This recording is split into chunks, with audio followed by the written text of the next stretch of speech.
Welcome back to the vendor table. What's up? What's going on, lady? I'm really excited for this episode. I know. We decided to do another Hot Takes Part 4. There were so many. And I really feel like I don't even want to go through the banter.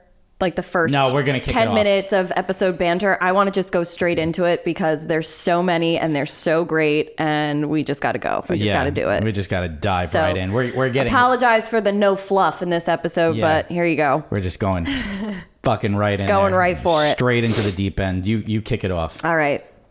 You shouldn't claim yourself as a fine art photographer just because your editing is light and airy. I don't even know what that means, really. No, I know what that means. Shit. Wow. Coming after those light and airy photographers, huh? So a lot of light and airy photographers claim to be luxury or high end or put it in their bio portfolio because that is what is shown a lot in those luxury markets. If you look at like magazines like Vogue, Bazaar, Martha Stewart, those magazines really cater towards the, light and airier photographers. And they're often like millionaire weddings. Are they like kind of lopped in with true to color? They are, but light and airy, I consider more like pastel-y, like, Gotcha. Like the blown out sky look, all that stuff. It's definitely a style. I see though, a lot of light and airy photographers claim to be, luxury or high end. I have thoughts on that. And, I think it's the weddings they take on. A lot of those photographers will take weddings like, they'll do it for a discount, which, you don't notice. Like they'll go to the south of France and photograph a wedding in the south of France and they're not getting paid anything, but they're going and shooting a wedding for travel or, exposure or something like that. So it shows, like I'm going to go, I feel like I'm going to go on a rant here, but a lot of what you see in these magazines and stuff like that, a lot of them aren't what you think they really are. They are like false representations of a wedding day. They're sometimes styled photo shoots. Said it. Okay. Sometimes. There it is. Sometimes they are photographers who are taking that steep discount to travel or not working for free or something like that. Okay. I see it. I also feel that there's not one style that defines luxury. Okay. There really isn't, because tomorrow Kim Kardashian could get married again. Okay. And she's considered luxury. Okay. And hire a moody photographer to shoot the wedding. And all of a sudden, like, she's going to show up in every magazine, every style, everything like that. Okay. Everyone's going to want a moodier photographer. And that's going to be considered luxury. So I think the luxury market isn't determined by the style. It's determined by the clientele who wants that style. Yeah. I also think, like, to play devil's advocate, like, anyone can call themselves a fine art photographer. Yeah. You can. I could right now go and say that I'm a fine art photographer. Same. What's to say that I'm not? Same. I could too. There's so many poses that I've done that are like fine art poses. What classifies anyone as a fine art photographer or not? Just the words fine art. That's it. Same thing as luxury. Like, Mike can go on his Instagram tomorrow, on his website tomorrow, and say he's a luxury photographer. Mm-hmm. If he feels it, he is. Yeah. I don't really see, like, there's a lot of debate going on about using the term luxury, and fuck it. If you think that your experience is luxurious, you're a luxury photographer. What qualifies as a luxury photographer? What, you have to photograph like $1 million wedding? I've done that. You got to photograph at $1 million venue? I've done that. What qualifies you as a luxury photographer? I don't consider myself a luxury photographer. Very strange. So I don't know. I don't. There's a lot of people hating on the word luxury right now, especially on Threads. We're getting a lot of people seeing it. It's just like, and I just think it's funny because it's a word. It's a word that somebody uses to label themselves, and it brings them business. That's why. It's a marketing tactic. Oh, it's completely a marketing tactic. And you can't hate that. No. They're doing right by their brand. They're making money. If you hate that, I don't know what to tell you. personally, like for me, I don't really like luxury weddings. I've shot the $1 million weddings. I've shot the millionaire weddings and stuff like that. I have to say that like that's not really my speed and style. That really isn't though. Like I really don't love those weddings as much as I love like an intimate gathering. Yeah, we've talked about like our range. Like we're kind of like upper mid tier. Yeah. For the photography world in our area, in our region. And we're comfortable there. It's a nice, comfy, cozy spot for us. Yeah. I get a lot of hardworking people that hire me for their wedding days. That's good. That are, I love, like, it's also like, when you think about it, like when you hit the luxury market, okay, the high-end luxury market where they're having $1 million to $2 million weddings, things like that, it's a different level of client. Expectations shift. Dramatically, right? They do. They shift dramatically towards those, you know, everything's a show. Mm-hmm. Everything's a show. So in my personal opinion, that's not for me. Like, it's just not my speed. It's not my style. This sounds awful, but I want the real couples.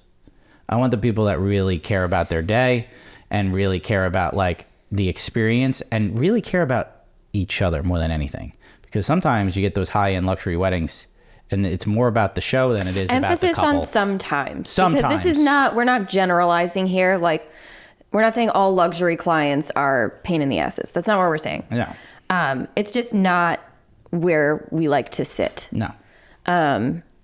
We're comfortable where we are and we like it. Yes. But there's someone for everyone, as we all know. And that's who they pick. Yeah, but just, you know, if you put luxury in your bio. Be careful what you wish for. Yeah. Just remember that. Anyway. All right. Okay. Your turn.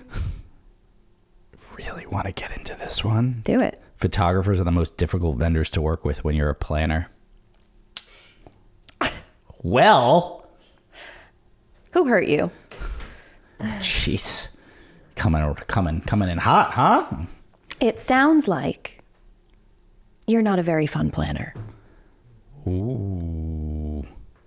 Or we have communication issues. Yes. Because anytime that I've had an issue with a planner, which is very few and far between, it always comes down to communication. Something got lost in translation, the timeline had to be moved, or something didn't work out, and one person got pushy. Mm-hmm. That's where there's conflict. Or if a planner, in my particular experience, if a planner was pushing more than they were giving or collaborating, then we're going to have issues, because I'm there to do my job and you're there to do your job, and we can do it together at the same time. But one job is not more important than the other. Yep. Remember, as vendors, you're a team, and the best way to be a team is to communicate clearly. And it does sound like you're just not communicating. It's either that, or you dealt with very poor photographers. Yeah. Who don't know how to be good team members. Yeah. And for that, if that's the case, then I'm sorry you had that experience. But it takes two to tango. So with every vendor that you have issues with, you got to figure out how to make it work. Yeah. And if you, I guarantee your mood will absolutely change. You work with a really good photographer, and you work with them consistently, because you will see that how they do things and everything like that. When I work with a planner, everything is tied together with the planner. Planners call me all the time. Like me, for example. I feel like 90% of the planners that we've talked to love the photographers. Yes. I think it's because, you know, personally, like, we're very open in this area and also very clear in running a show. And we also have relationships with a lot of the planners here. We're a small community. Yes. So maybe we're speaking to somebody in a larger, more widespread area who doesn't have those interpersonal relationships that we do. I'd say it's a good way to build those relationships. True. Is to reach out, get on the same page, you know, just say like, hey, this is how I want to do things. Like, does this work for you? Mm-hmm. You know, like ask them for their input, their collaboration, all that stuff. Like, I always have planners call me and like, we'll go over the schedule together and stuff like that. Most of the planners and coordinators trust my schedule now, but in my earlier days, they didn't really, know how I did things or anything like that. So, I opened up communication with them and just said, this is how I do things. Like, and like, does that work for you?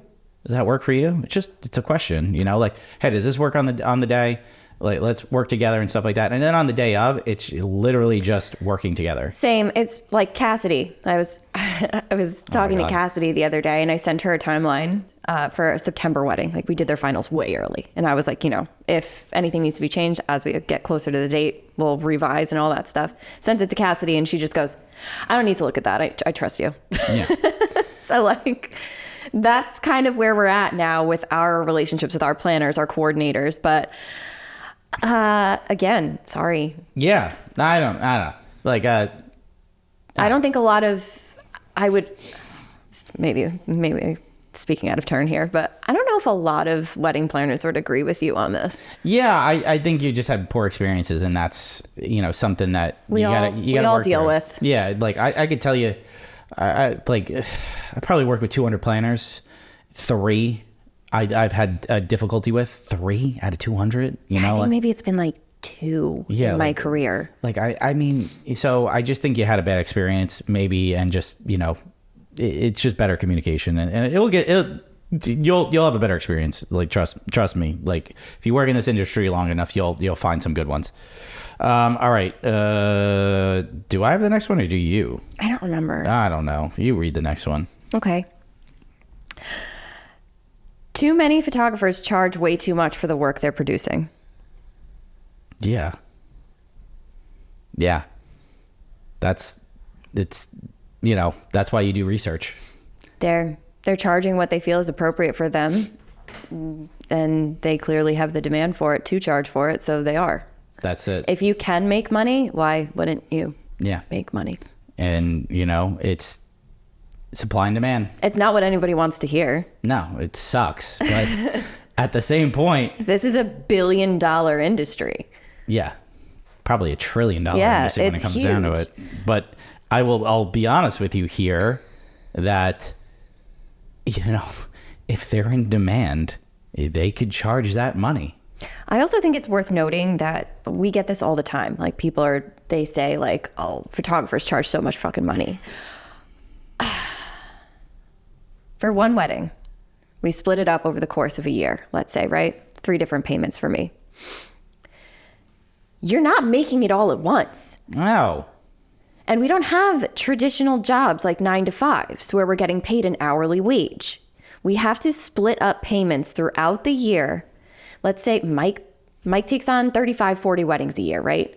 So he's splitting that up. He's doing good for himself, but at the same time, he doesn't make a set amount of money every month. No, it's like, you gotta. This is something so many people just don't understand. There's a lot that goes into the industry that people don't understand. And like, until you work in the industry, you won't understand it. A lot of people in this, like, on the outside looking in, I see it a lot on TikTok, but like TikTok's a toxic wasteland. Mm-hmm. We talk about this all the time, but a lot of people say you put the word wedding in front of something and it automatically becomes like 20 times more expensive. Yeah, because the liability is extreme. 1,000%. There's so much more that goes into a wedding day than just a kid's birthday party. This is a once in a lifetime event for somebody. So if you think that is less, brain power here. You have to understand that somebody can sue me. Yeah. You can sue me if I don't deliver on what I promise. There's litigation involved. There's like so much more expectations for a wedding day than a prom. Yeah, the pressure, the pressure and the stress that goes into a wedding day outweighs anything else. So people are like, well, the florist like charges 20 times more for wedding florals than for like a birthday party florals. How many more flowers do you think go into? And then you have to like get them in season. You have to spend, like, the flowers are expensive. Yeah, makeup and hair, things like that. Like, people are like, these vendors have to pay for those things. Yes, it costs money to make money. That's how it works. like people are like, oh, you know, you put wedding in front of photography and all of a sudden it becomes 20 times more expensive. Listen, right. Do you know how much more time and effort I put into a wedding than I would a prom or like photographing a baptism or something like that? There is so much more preparation and planning. There is so much more stress. There's moments that you have to capture that are once in a lifetime. And if you miss them, you're fucked. So yeah, it's going to cost more. There's a lot more that goes into the day. So for people saying, oh, you know, wedding costs, like you put the word wedding in front of it, it costs 20 times more. Yeah. Damn right. Because it has to, because of what goes into it. Sorry, that's how it works. You can hate it all you want, but it's not going to change the fact that it's true. Come at us, people. I got line for a second. Next. All right, next one. You read it too. Come on. Oh. I want you to find a good one. Which one did I? What? I don't know what we did. Okay, hold on. One moment, please. I got one. You want me to read this one? Shooting with the back screen. Shooting with the back screen? People are hot take. People complain about shooting with the back screen? Who cares? Do we really care about this? I just think it's funny. Shooting with the back screen is like bad. Why? Who the fuck cares? You're still shooting. I don't give a shit. You're not a photographer if you don't use a viewfinder. Really? Well, we just, you know, this is just how it is. I don't give a shit. Who cares? If that's how you want to capture it that way. It's technology. That's how so silly. Yeah, that's stupid. Next one. Okay, your turn. Go ahead. I just wanted to get that one out of the way. That was great, though. This has got to be from a DJ. Front loading a wedding to get all the formalities done ASAP hurts the pace of a wedding. I agree. So, fun fact. It's got to be New York area DJ or MC writing this in, but fun fact, we're probably the tri-state area is like the only place that does weddings like we do them, where we break up the night, stuff like that. So how weddings work in New York, guys, just in case, like, you know, you're not from the area, this is how it works. Okay. A couple comes in, does their introduction, does their first dance. Okay. Does like a little thing. They go sit down. Dinner orders come in, like the staff comes in, does dinner orders. Usually that's the time when like toasts happen. Like, so best man, maid of honor, parent toasts, all that stuff happen. Okay. Then after that, they go into a dance set. Okay. Like usually like a fun little dance set after the toasts are over. Okay. Dance set's usually an hour or so. Then they sit back down for dinner. Dinner happens. Shortly then after dinner is like parent dances and the rest of the formalities like cake cutting, all that stuff. And then you party the rest of the night away. Okay? So that's how it works here. I've done a wedding in the Midwest where they walked in, no pomp, no anything like that, no flair, no dramatics, anything like that. They walked in, sat down at the table, had appetizer, dinner, dessert, and then 3 hours of party. Okay? So it's different per region. Yeah. I don't give a shit either way. I get from the DJ point of view because you have to keep them entertained a lot longer, and a 3 hour dance set is a long time to keep people on the dance floor and keep them going and stuff like that. Where, you know, you get up, you sit back down, you know, it kind of like you could build up a little better. So I get it. I said I agree. I do, in a sense. I feel like weddings where they break it up a bit more, it tends to go better in terms of people involved in the partying. But I've also seen it the other way where it doesn't make a difference. So I don't know. I feel like if you're a good DJ, it won't matter. Yeah. Shots fired. Yeah. I think it's, it's probably tough for the DJs and the MCs out there to kind of keep a party going for 3 hours and stuff like that. Like, and maybe they have to break it up with like something like whether it's like a parent dance or like there's these, I don't know. They'll do something. But I don't mind, as a photographer, I don't care either way. Personally, if like my night ends like 2 hours like before the reception ends and we have to front load because like the couple wants all the formalities photographed and stuff like that, that's stuff I have to do. So, you know, it kind of comes down to the couple, like, and their choices and stuff. So I get that it probably sucks for the DJ side, but, you know, it's probably something that they have to live with it. But, it's going to probably come down to communication with your couple and telling them how things work. But in other areas, they don't do it like here. Nope. And like, if anybody from like the Midwest came to a New York wedding, they'd be like, what the fuck is going on? We've seen it. Yeah. They're like, oh, or they're super confused. I love when they come to cocktail hour and they're like, is this dinner? Is this dinner? You're like, why is there so much food here? Yeah. It's great. Yeah. You ready for this one? Yeah. So we want to give a shout out to our sponsor, Maru. Maru is a modern payment experience for the wedding and events industry. Lauren, have you been using Maru a lot lately? I've been using Maru to pay my contractors. That's a great and way. Send invoices. It's really easy. It's great to pass off the processing fees. So it saves me a little bit of money, and it's also really easy and straightforward for everybody to pay. Whereas sometimes it can be a bit of a process to use other companies like Venmo or Zelle. Oh, yeah. Like we hate those processing fees. So annoying. Maru does give you the ability to do that and pass off those fees. It's a community, over 9,000 wedding and event professionals, and they're growing every day.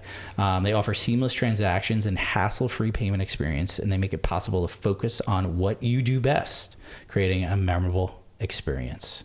All right. So with Maru, we talked about it, but you can accept and make payments without processing fees, offer clients a simpler experience, no need to sign up, just pay and go, and keep all your payments neatly organized in one central hub. And like Lauren said, if you have contractors, second shooters that work underneath you and you need a quick way to pay them and avoid those fees that Venmo throws at you, things like that, well, Maru gives you the ability to pay contractors right from the platform. Makes things so easy. You could sign up for free at maru.us/TVT. Let's go. Dark and moody presets on wedding photos aren't timeless. Fuck off. Fuck off, man. Who says this? Who said this? I think what this person was trying to say was... What were they trying to say? I'm hoping that what this person was implying was the ugly brown preset. How dare you say ugly brown isn't timeless? Or the ugly brown. Moodier. The ugly brown sepia dirt preset. The dirt preset is what I call it, because it takes every piece of color out of a photo and it just looks like brown. The sad brown. Okay. I think that's what they're referring to. If they're not, you just said to two dark and moody photographers that our photos aren't timeless, and we are triggered. How dare you? I'm upset. Dark and moody is, a lot of people think, an editing style. It's a shooting style. It's a shooting style. So it's high contrast lighting. It's, shooting into shadows. It's playing with mood and environment and stuff like that. Hard lighting is a big part of dark and moody. Chiaroscuro, like all of that, like moody shadows and finding pockets of light and all of that. That is a shooting style. That's a shooting style. You can have true to color images and shoot dark and moody. Yes. So I think they're talking about a preset, because it says dark and moody presets. Yeah. So I would imagine that's what they're saying, and I don't have to get upset. We're not going to come after you. I'm not going to come after you for this one, but any kind of preset that I feel like removes too much color from a photo is not timeless. I will agree. I think that when skin tones start to shift and everything just looks brown, it's just sad. It makes you feel sad. That's, and this is coming from somebody who used to do it. Way back when I downloaded the preset. I'm not going to name names because it would be very mean. Were they dirty? And did they wear boots? Was it a little messy? Maybe. I did it. For a while I was like, yeah, I'm the coolest photographer of all time. And then you're so trendy, Lauren. So trendy, and realized it's not my style. You can use that as a base and tweak it and make it better. That's what I ended up doing. That's how I developed better photos. And then I ended style up doesn't look like that at all. Then I ended up completely fucking it off because it wasn't what I wanted. It's not what I wanted. Now that I've gone off on that horrible, depressing tangent, admitting that I did that. We've all been there. We've all been there. We've all been there. I lived in the Visco days, and they're like, when I first started, it was like, oh, let me put a preset on it. And it's like, I will say this. So dark and moody is a shooting style more than it is an editing style. Yes, you tie it to both, obviously, but yeah, I think you're probably referring to that brown sepia like kind of look and feel that's kind of like dominant now in everything. I will say, yes, it's likely not timeless. It will fade and it will kind of go away. But at the same point, that's what people want now, and it's their choices. And while it's popular now, it might not be popular in 10 years. Actually, I think what's more popular now is like the cinema look is beautiful, on point right now. I love it. I think it's very timeless. I think it's timeless. I think it's going to hold up over time. It's classy. It's not like the colors are still pretty accurate. They're just a little bit more low contrast. Yeah, low contrast. It looks it's beautiful though. But I think that like harder preset, slap a filter on it kind of look is fading and it's dying. And it's a good thing. That's a good thing. All right. I'll get into the next one. Okay. Dress changes. You get to wear it one day. Wear it all day. No. Buy another one. Fuck it. Do whatever you want. If you want to buy a third, buy a third. What? You spent X amount of thousands of dollars on a dress. You can only wear that dress that day. I have no opinion. I'm a male. I don't care. Personally, I think the dress changes look really cool in photos. I automatically see my brides get more relaxed when they change. Yeah, that's the thing. It's like the photos get more fun, especially during the reception. You get like some more like fun looks and shit. I think it's cool. Some of these dresses, like they look beautiful on, but some people can't sit in them. Yeah. Sometimes they're very restrictive. The dress is beautiful. It's their dream dress, but they can't party in it. Yeah. So let them fucking change. Get a Transformer dress. Wear a jumpsuit. Yeah. Shit. Like do whatever you want. I don't know. That's a hater. Haters. I mean, we got a lot of haters. Guys, we love you, by the way. We poke fun at you. Like it's all in good fun. You can poke fun at us. Yeah. Like it's great. All right, next one. Now my turn. It is your turn. I kind of want you to talk about this one. Yeah, that's where I'm at. Okay. Male photographers are mean and I hate working with them. 12 years in the business. Am I mean? You are not most men, Michael. I'm giving a really nice look into the camera right now. He's a pain in my ass, but he is not mean. I think I'm fun. You are fun. I think I'm a cool boss. You're fun, you're respectful, you're nice. But... Go ahead. I agree. Really? Wow. Explain. Unfortunately, when I have worked alongside a bunch of great male photographers and grateful to have worked with them. Like William Thomas, Billy Schultz from William Thomas Photography is one of the kindest, nicest people I've ever met in my life.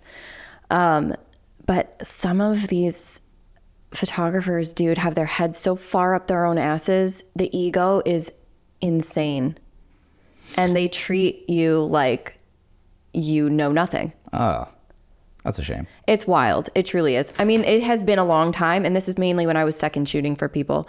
If I'm talking about specifically other vendors, I have been treated like absolute dirt by male videographers. Dirt. Yeah. I have my nice list of referrals that I send out to my clients who are searching for videographers. It's like 10 people. Mm-hmm. It's only 10 people, 10 companies. The majority of them are men, and those are the ones who are nice to me. Mm-hmm. It's just ego. Like, Oh, ego plagues this industry. It's horrendous in male photographers. And I'm not trying to be an asshole here. I'm just reporting what I've experienced. I've heard stories. Like, listen, I work for myself. I've worked for myself for, God, like 10 years, so 12 years, really, where I've second shot only a handful of times in that span, and for women mainly. And, you know, I can't attest for this because I can't speak for everybody and everything like that. When I do a wedding, I leave my ego at the door. Okay. Like, I have an ego in my head that, like, I'm thinking like, hey, I know I could do this. I'm going to kick ass. I'm going to do this. I'm going to give this couple the best shit ever. Okay. In my head. But on the day of, like, I'm trying to just, like, one, be the best person for my couple, and also be a good boss at the end of the day, because I've worked at some shitty places. I've worked for some shitty people that have egos, and I hated that. And I don't like when people have egos. Like, I had an ego as a kid. I remember, like, I had an ego as a kid, and I got reality checked real quick by a girl, and it, like, legitimately changed my whole life when I got my ego checked. So some people just double down. Yeah, some people do double down, right? Personally, like, it checked my ego, and I was just like, you know, and I was like 14. This was an experience that I had when I was working for a studio. I was second photographer, and then I was working with a lead photographer. Mm-hmm. The couple booked a competing studio for video. Mm-hmm. And I'm not going to name names of either studio because it's my wish for everybody to succeed. And I am not going to limit this one experience to blanket the overall experience of either one. But I just remember these two people knew that we worked for the competing studio. We are independent contractors. We are not the studio. We are contractors. But these individuals were exclusive videographers for this company. They made our lives hell the entire day.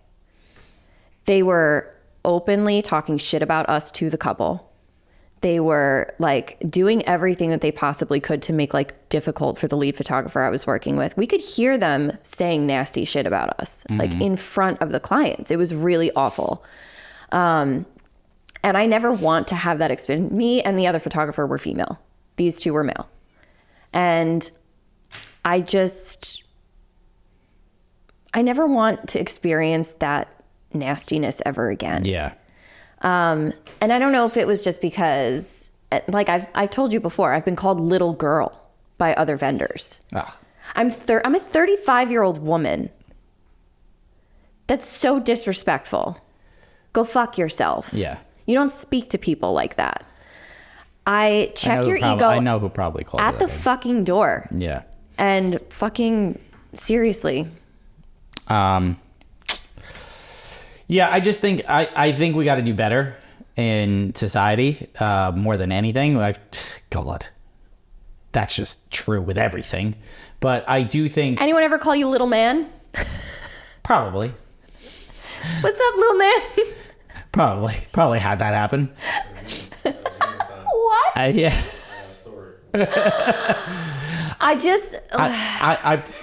God. I've had some difficult situations, but it never compares to what a woman experiences. So I will leave that behind, because the fact is, like, there are some shitty photographers out there, especially male ones, that, yeah, you leave your ego at the door. I think that's important. Like, I've seen a lot of big names. You're not a celebrity. You're a fucking wedding photographer like the rest of us. Grow up. Yeah, listen, okay? And I'll walk into a room now, and, like, people will be like, oh my God, I've been following you for years. Oh my God, like, I love your work. Oh my God, like, I've been following your work. And I'm like, stop. All right, thanks. Like, appreciate it. Like, you guys are awesome. Thank you. We're gonna have a great day today. Like, don't let that shit get to your head. Like, you're a wedding photographer. At the end of the day, you're a wedding photographer. I don't care if you photograph, like, celebrities either. Like, just park your ego at the door. Be a good person. That's Jesus it. Christ. Yeah, don't be a garbage person. There it is. All right, we got time for, like, one more. Oh my God. Yeah. We could probably do, like, part 5, 6, 7 with these. You guys do, like, we'll do more down the road. There's and stuff so like many. That. All right, this one I feel like is really important, though. This is an important one. Okay. because even in the last 2 episodes, we messed up a couple times, and I really do want to Go ahead. highlight the importance of this. Photographers advertising as inclusive without diversity or inclusive language on their website. This is true. This is so true. And we've talked about this. We just did like an episode where we talked about it at the end of an episode. We are doing our best, but we slip up. But on your business, as your business, you should always use inclusive language. Yeah. Unless you're a piece of garbage who doesn't want to shoot that community. Yeah. But recently it was brought to our attention that a same-sex male couple reached out to a wedding vendor, and they received a guide or some sort of literature explaining, like a pricing guide, that had bride and groom. When the couple reached back out to the company and asked if they could have a guide tailored to a same-sex couple, the vendor then proceeded to ask them to change it themselves. And that's rude as fuck. Yeah, but also, nice.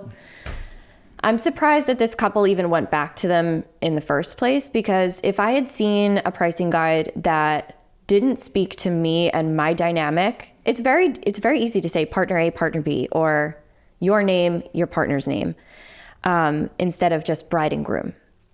And to use language like wedding party and things like that. When somebody educated me and took the time to sit down and speak with me about this stuff, I realized that I really was fucking up, and I changed it.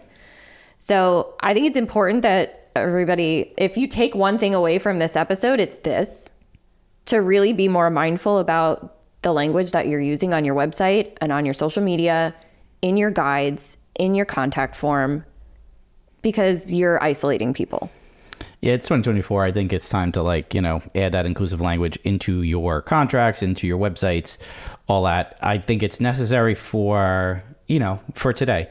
I've done, I want to say 6 same-sex weddings, and love doing them. I think they're beautiful. And, while most of my couples are straight couples, I do have a handful of same-sex couples. And when they inquired and everything like that, and when they sign contracts, I did tailor everything to that. So it's not difficult to do. It's literally changing a sentence or two and making things easier and making things inclusive for them. So do it. Don't be a garbage person, and, get with the times.